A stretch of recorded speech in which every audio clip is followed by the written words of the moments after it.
Vous savez, parfois la vie vous surprend quand vous vous y attendez le moins. Et pour tout dire, je me demande encore aujourd'hui si ce n'était qu'une coïncidence ou si le destin voulait me mettre à l'épreuve. Tout a commencé un matin comme les autres. Mon mari venait de partir au travail, comme il le faisait tous les jours. J'étais seule à la maison, sans la moindre idée qu'un simple coup frappé au portail allait donner le coup d'envoi à quelque chose qui, encore aujourd'hui, m'empêche de dormir. C'est curieux, n'est-ce pas?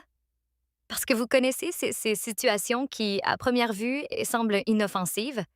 Une faveur, un geste de courtoisie, mais n'était-ce vraiment que cela? Ou y avait-il, au fond, autre chose derrière? Je l'avoue, à ce moment-là, je n'avais pas la moindre idée à quel point tout cela allait me bouleverser. Je n'imaginais pas qu'une simple réparation du portail m'amènerait à reconsidérer tant de choses de ma vie, de mon mariage et même de moi-même. Et croyez-moi, ce ne fut pas une promenade de santé. Au contraire, je me demande encore si j'ai pris les bonnes décisions, mais c'est justement ce que je veux partager avec vous dans cette histoire. Une histoire vraie, pleine d'émotions, de choix et de réflexions. Avant de commencer, n'oubliez pas de mettre un like et de vous abonner à la chaîne. Cela m'aiderait à continuer à vous apporter des histoires comme celle-ci. Et maintenant, commençons. Je m'appelle Julia, j'ai 28 ans, je suis mariée à Roberto qui en a 34. Nous sommes ensemble depuis presque 8 ans. Nous nous sommes rencontrés quand nous étions très jeunes et, comme beaucoup de couples, nous avons commencé avec cet amour intense, plein de projets, de rêves. Sauf qu'avec le temps, la routine a pris le dessus, son travail, les voyages constants, les engagements, et petit à petit, cette chaleur des premières années s'est éteinte. Nous nous aimions, oui, mais vous voyez quand la relation devient plus une collaboration qu'une passion? Et ce fut justement un de ces matins apparemment normaux que tout commença à changer. Je me suis levée tôt, j'ai préparé le café, j'ai rangé la maison, et juste après, Roberto est sorti en vitesse, comme d'habitude. Avant de fermer le portail, il m'a dit « Mon amour, pense à appeler quelqu'un pour jeter un œil à ce portail. Il est de nouveau bloqué. » Répondis-je, un peu distraite. « D'accord, ne t'inquiète pas. » Je suis restée là, immobile, à le regarder s'éloigner et je ne peux pas l'expliquer. Ce bruit grinçant du portail m'a semblé plus fort que jamais. Il ne s'était pas écoulé 1 heure que j'ai entendu quelqu'un m'appeler de l'extérieur. « Julia, tu es là? » J'ai regardé par la fenêtre et il était là. Marco, mon voisin d'en face, 31 ans, célibataire. Il vit seul depuis que ses parents sont déménagés il y a quelques années.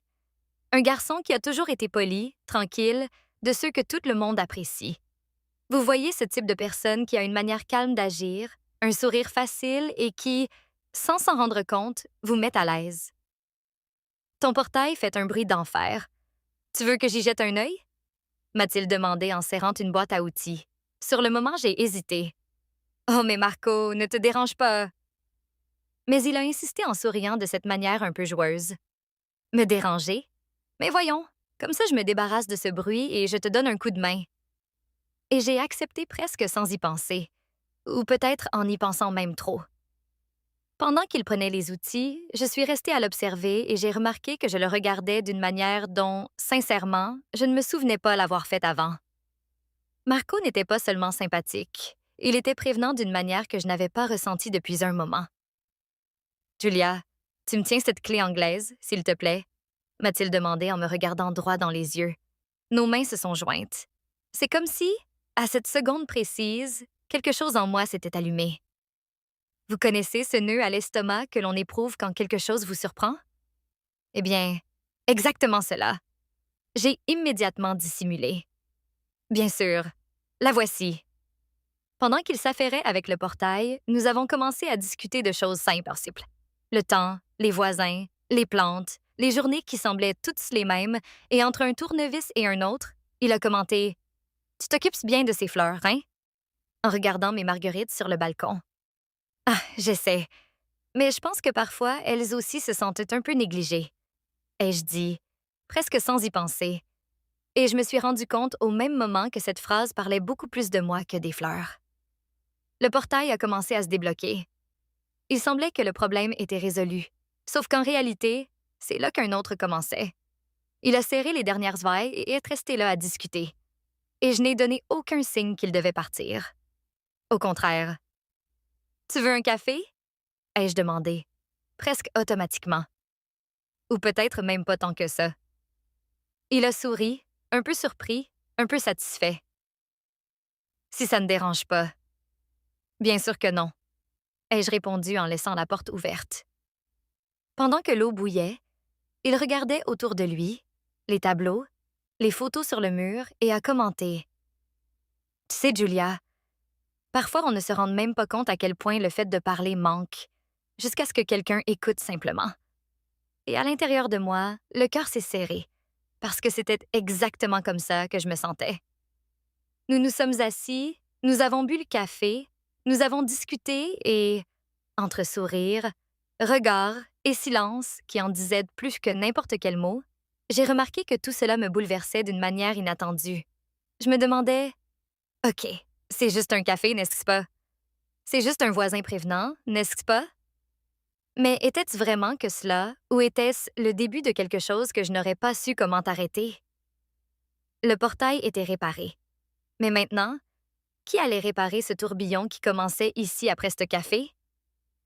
Je l'avoue, ma tête n'était plus la même. Les jours suivants, j'ai essayé par tous les moyens de me convaincre qu'il ne s'agissait que d'une gentillesse entre voisins, d'une conversation agréable, d'un moment hors de la routine, quelque chose d'absolument normal. Du moins, c'était ce que je me répétais. Mais la vérité, c'est que Vebeoka. Depuis ça, à chaque fois que j'entendais le bruit du portail d'en face s'ouvrir, mon cœur s'accélérait et, sans m'en rendre compte, je me retrouvais à regarder par la fenêtre, attendant de le voir Marco. Ce fut un après-midi, peu de temps après, que tout recommença. J'arrosais mes fleurs sur le balcon quand j'ai entendu cette voix désormais si familière. Les marguerites sont toujours aussi belles, hein? A-t-il dit en souriant, les mains dans les poches, immobile de l'autre côté de la clôture. J'ai souri, un peu gênée. Elles reçoivent plus d'attention ces derniers temps, ai-je répondu en le regardant droit dans les yeux. Il s'est approché. Tu sais, je pensais, si tu veux, je peux te donner un coup de main avec cette porte de derrière. Elle me semble un peu bloquée. J'ai inspiré profondément. Je savais qu'il ne s'agissait pas seulement d'une porte, et il le savait aussi. Si, ça ne te dérange pas, ai-je répondu en essayant de paraître naturel. Et le voilà de nouveau chez moi. Et de nouveau cette atmosphère qui semblait difficile à expliquer. C'était comme si tout autour de nous s'était tu. Pendant qu'il examinait la porte en question, j'ai remarqué que la distance entre nous semblait moindre. Beaucoup moindre que ce que n'importe quel voisinage permettrait. Je pense qu'avec un peu de lubrifiant, ça se résout. Tu veux que j'aille le chercher chez moi? A-t-il demandé. Mais au lieu d'attendre ma réponse, il s'est resté à me regarder pendant quelques secondes qui ont semblé des minutes. Peut-être bien, ai-je répondu en sentant mon visage s'échauffer. Il n'a pas bougé, est resté là à me regarder jusqu'à ce que, dans un élan, ou peut-être même pas tant que ça, il a dit presque en murmurant. Julia, dis-moi ce que nous faisons. J'ai été muette. Mes yeux cherchaient à s'échapper des siens, mais je n'y suis pas parvenue. Je ne sais pas, Marco. Ai-je répondu d'un ton qui ressemblait plus à une explosion qu'à une réponse. Il a fait un pas en avant. Mon être entier s'est mis en alerte. Je pouvais percevoir mon souffle accéléré, mon cœur battre fort, mon esprit criant que c'était une folie. Mais à cet instant précis, ce n'est pas l'esprit qui s'est manifesté. Tu ressens plus. Il a lentement allongé sa main jusqu'à atteindre la mienne, et ce simple contact fut comme si cela allumait quelque chose en moi dont je ne savais même pas qu'il existait encore. Pendant quelques secondes, nous sommes restés là, muets, n'écoutant que nos cœurs battre fort. Si c'est mal, pourquoi cela semble-t-il si?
Juste?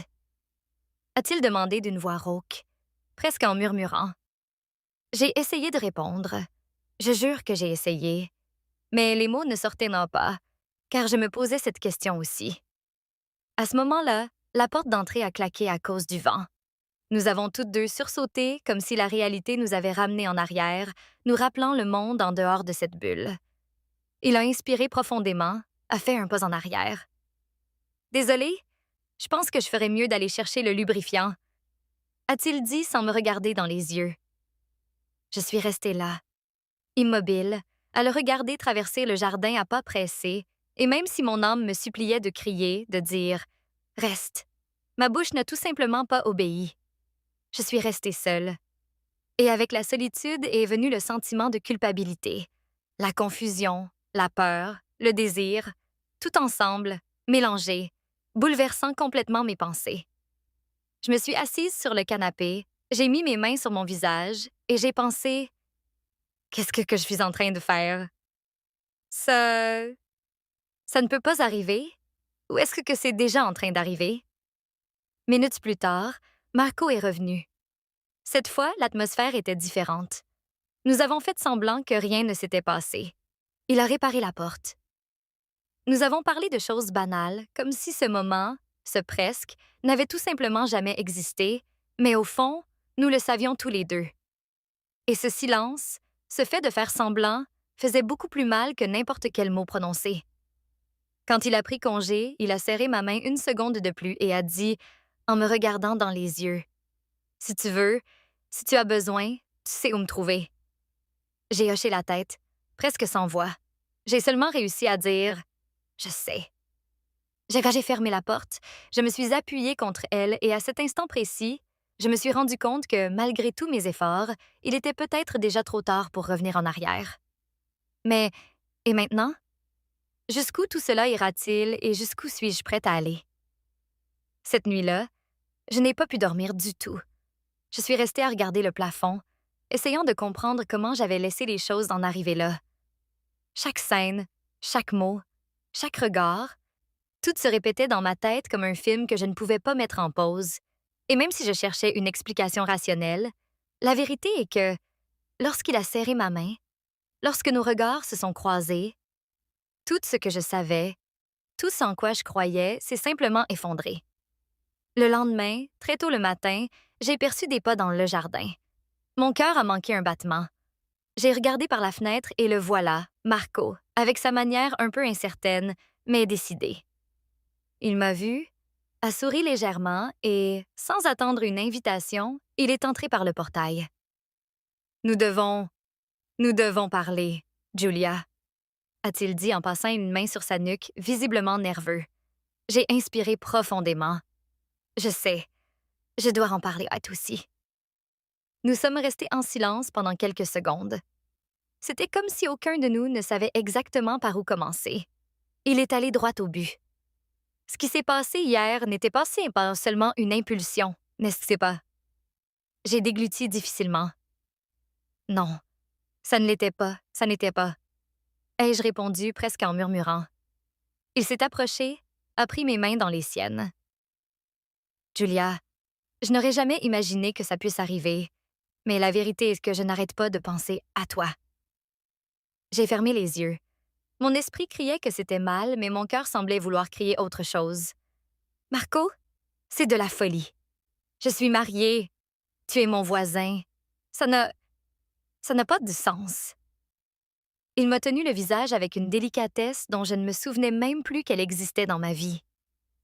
Parfois, les choses qui ont le plus de sens sont justement celles que nous passons toute une vie à essayer d'éviter. Et à cet instant, la distance qui existait entre nous a simplement disparu. Il y a eu un moment, un rapprochement intense, chargé de tout ce qui était resté caché pendant si longtemps. Désir, manque, envie que nous ne savions même plus ressentir. Mais quand tout s'est calmé, le poète de la réalité est arrivé. Assis sur le canapé, toujours en silence, il m'a serré la main et a demandé « Et maintenant, que faisons-nous, Julia? » Je n'ai pas su répondre car je n'en avais aucune idée moi-même. J'ai regardé l'horloge. Le temps semblait courir plus vite qu'il n'aurait dû. Mon mari Paolo allait rentrer à la maison d'un moment à l'autre, et soudain, tout ce qui semblait si intense s'est transformé en un poids qui m'écrasait. Je me suis levée d'un bond. Tu dois... Tu dois partir, Marco. Maintenant, s'il te plaît. Lui aussi s'est levé, un peu perdu. T'as raison, nous devons réfléchir calmement. Mais promets-moi une chose. Quoi? Ai-je demandé d'une voix tremblante. Que ce n'était pas seulement une erreur pour toi, que ce n'était pas seulement un moment.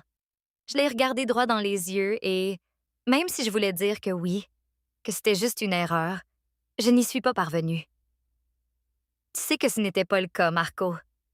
Ai-je répondu avec un nœud dans la gorge. Il a inspiré profondément, a hoché la tête et est sorti aussi vite qu'il était entré. À peine a-t-il fermé le portail que j'ai entendu le bruit de la voiture de Paolo entrant dans le garage. Mon être entier s'est figé.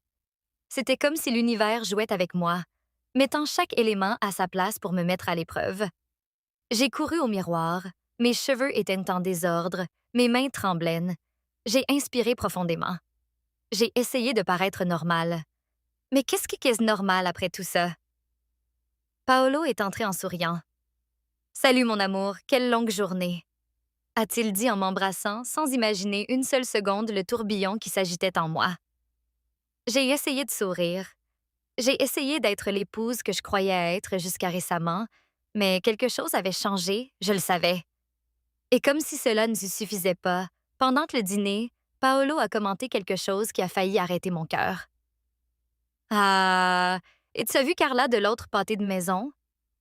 Elle a dit qu'elle t'avait vu beaucoup discuter avec Marco ces jours-ci. Mais quelle commère, hein? Il a ri comme si ce n'était qu'une blague. Mon sang s'est glacé. Elle a dit... Quoi?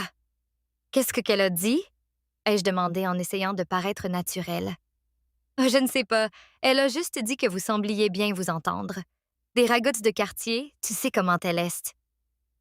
J'ai été muette. Parce que si quelqu'un l'avait déjà remarqué, jusqu'où cette histoire pourrait-elle aller? Et combien de temps aurais-je avant que quelqu'un ne le découvre vraiment? Je me suis couchée avec cette question qui me martelait la tête et quand j'ai fermé les yeux, tout ce à quoi je pouvais penser était « Est-ce que c'est ce que ça en vaut la peine? Jusqu'où suis-je prête à aller? Et que va-t-il se passer maintenant? » Le silence de la nuit semblait plus lourd que jamais et au fond, je savais que cette histoire était loin d'être terminée. Laissez votre opinion dans les commentaires. J'aimerais savoir ce que vous en pensez et ne manquez pas les prochaines histoires qui apparaîtront à l'écran. Je vous garantis qu'elles sont incroyables.